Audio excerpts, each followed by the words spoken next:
Hello everyone, this is the second session of our Crypto Special. Thank you very much for all the kind messages that you've sent us. Your feedback means a lot to me. In the first session, we have covered the basics of the Wyckoff method, and today we will discuss also two very important concepts, comparative strength and the anatomy of momentum. We will also review together the analysis that I published last Saturday in the Crypto Report. So today's lessons will be more interactive, and I will show you a couple of exercises too.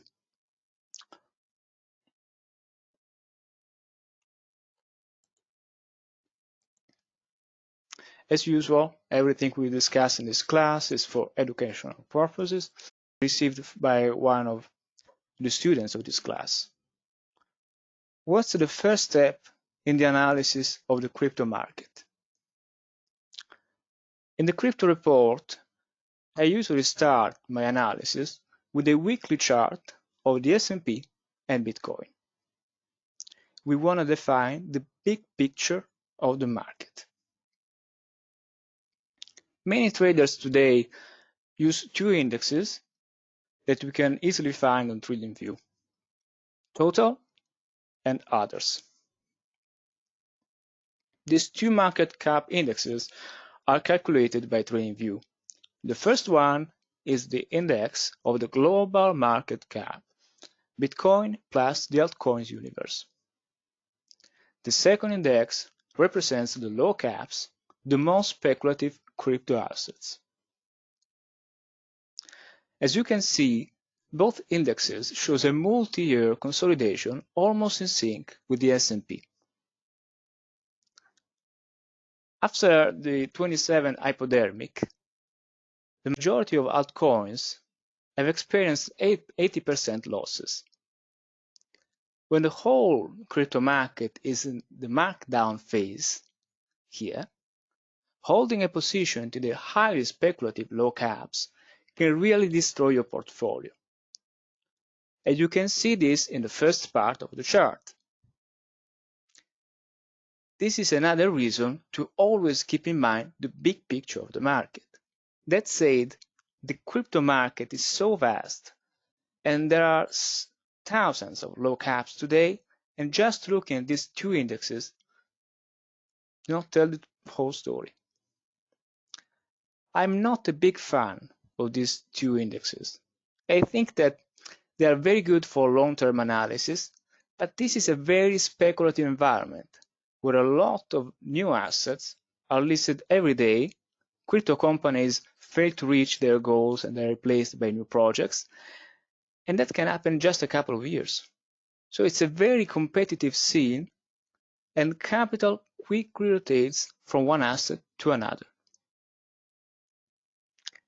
If you just focus on two indexes, you will miss a lot of opportunities. For example, in this picture, you can see Bitcoin at the top of the chart and Chainlink in the middle. The third asset is ICX Icon. Bitcoin is still today the most capitalized cryptocurrency. It's the oldest time-tested cryptocurrency. It has very good financial gateways, CME futures, over-the-counter desk for big institutions, and so on. When the global markets are in risk-off mode, we generally notice a kind of flight to safety from very, very speculative crypto assets to the king of the crypto ecosystem. However, as you can see, Chainlink was holding much better than Bitcoin during the 2018 bear market. This outperformance still continues today, and Chainlink is one of the leaders of the crypto industry in the current market cycle, and we will talk about this structure later. The chart on the bottom, ICX, shows a very severe downtrend throughout 2018. This is a logarithmic scale from $10 to 1 cent in just 1 year. Oh boy. Same sector 3 different charts. Speculators in this market need much more detailed information than just these 2 indexes. The total and this, basically. Others, totals and others. It's a matter of preference, by the way. But later I will show you more modern indexes to track the crypto market with good volume data, indexes that you can use right away in your everyday trading routine. Now a very common question. There are so many crypto exchanges today. Sometimes 2 crypto exchanges have different volume data. What ticker do you use? As Wyckofians, we always want to track the activity of institutional traders. Crypto fans love to trade in very liquid platforms like Binance, Kraken, BitMEX, and Coinbase. BitMEX is still today the most important derivative platform in the crypto space. This is the place where giant crypto funds professionals move a lot of money speculating in this market. But do you see any significant difference in the volume data here, guys? Here, here, here, here. As you can see, the volume signatures on the daily charts of these major exchanges are very, very similar today. On the intraday, you can sporadically find some difference in the volume signature, there is no doubt. But at Wyckoff Analytics, volume is our specialty, and I personally look at this volume data every day, and there are no excuses today to not trade these instruments. In the altcoin market, sometimes it's a bit hard for beginners to find the right data because some assets are more traded in the US exchanges, while other assets are traded mainly on Asian exchanges, and so on. Here's a very simple trick that will save you a lot of money and time. I highly recommend this charting platform for cryptocurrency, Messari.io. You can just use the free version. There is no need to subscribe to the pro version.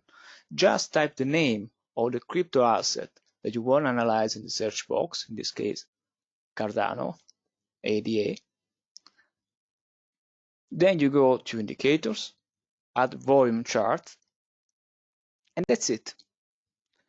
You have the full data history of 90% of crypto assets, and the volume data that you see on the charts has been aggregated from several exchanges.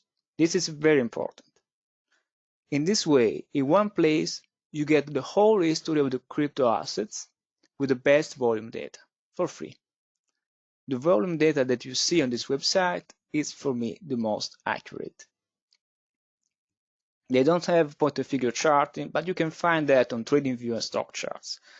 StockCharts.com is the best platform for point-and-figure charts. So here's my classic perspective on Bitcoin and the S&P.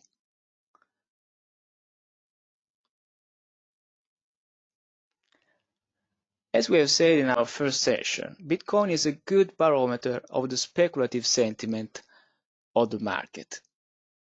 When the financial conditions are uncertain, money managers reduce their positions in the most risky asset classes. Look how Bitcoin often anticipates top and bottom of the stock market. Here, here, here. And in the previous session, we have analyzed the previous 2 market cycles.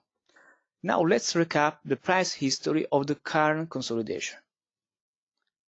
I have discussed this consolidation many times in the crypto conference on StockCharts TV, so let's be very quick. Guys, what's the name of the price action at point? Let me change the slide. At point 1. Please write in the chat box.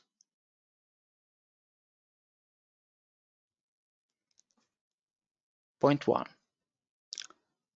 At point 1, we see a classic hypodermic top, a formation where institutions have urgency to sell.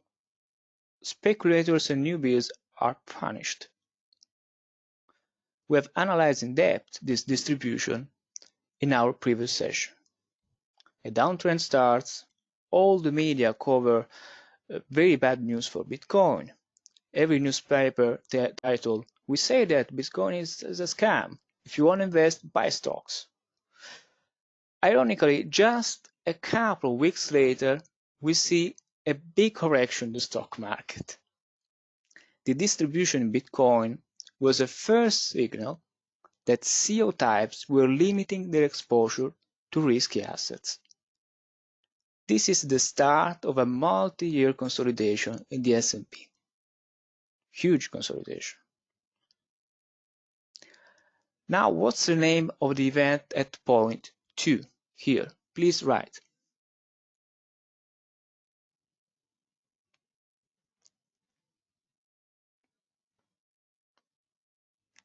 Point 2 here. Great. Selling climax. The price area around 6,000 is very important. It's an important value zone for institutions active in this market. Value buyers step in, automatic rally at point 3. At point 4, what's the name of this event? Great, secondary test.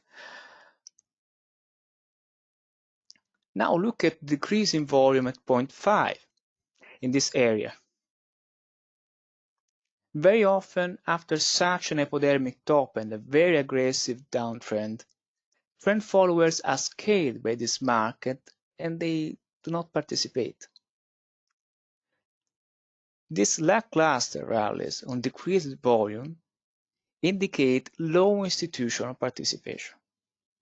We will explore the same pattern also in the small crypto caps, where after an initial speculative phase, market participants fly away, price stalls, weekends capitulate, and the CEO step in and absorb the supply on the way down. Point 6. In this context, price collapses to 3,000. This is a very oversold area. Massive volume. Look at the S&P. Bitcoin is anticipating the bottom of the S&P. Beautiful. Is this action a potential absorption? Yes, we see a lot of absorption here. But is this price action enough to say this is an accumulation? No, that's a big question mark at this spot. The up bar at point 7 answer our question and confirm the accumulation bias.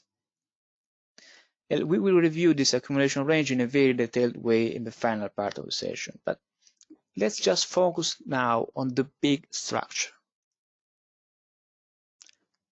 Point 8, big volume and then stopping action.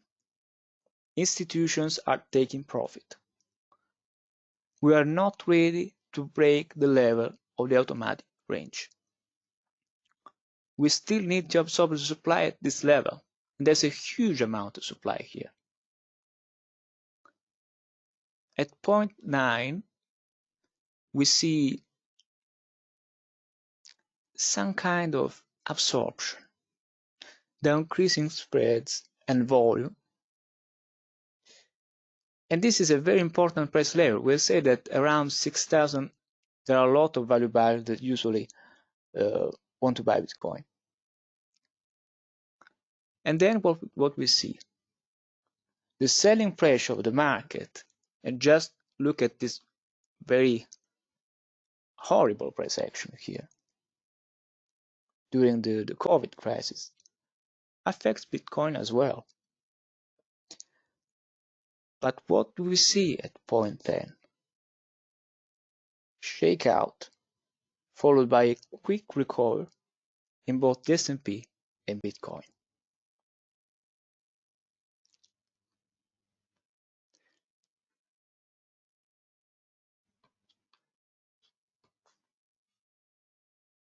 Oops. Okay. So this is the chart that I published in the last crypto report. What's the logic here? First observation. We are in an uptrend on the S&P. Quick momentum move, absorption on the way up, change of character, reaction on the top of the capitulation bar. We are in a consolidation. Same story for Bitcoin. The consolidation